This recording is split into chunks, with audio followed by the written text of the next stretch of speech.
আমার ওসিয়তনামা। আমি মারা গেলে মাইকে মৃত্যুর কথা ঘোষণা করবেন না। আমার মৃত্যুর সংবাদ শুনে পড়ুন, ইন্না লিল্লাহি ওয়া ইন্না ইলাইহি রাজিউন। আর যখন শুনবেন আমি নাই, তখন সূরা ফাতিহা একবার, সূরা ইখলাস 3 বার পড়বেন। যত তাড়াতাড়ি সম্ভব আমাকে দাফন করার চেষ্টা করবেন। আর কারো জন্য আমার লাশ ফেলে রাখবেন না।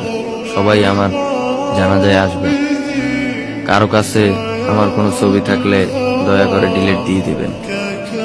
আর কারোর সাথে কোনো অন্যায় করে থাকলে ক্ষমা করে দিবেন।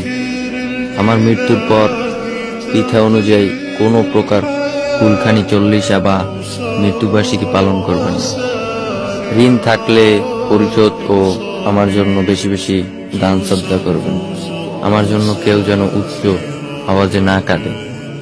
আর যখনই তুমি দোয়া করবে সেই দোয়ায় আমাকে শামিল করো। আমার মৃত্যুর পর যদি কখনো আমার প্রোফাইলে আসেন তাহলে আমার নাজাতের জন্য একটু দোয়া করবেন। অতঃপর আইডিতে ব্লক দিবেন। লাস্ট একটা মেসেজ দিবেন, আসসালামু আলাইকুম।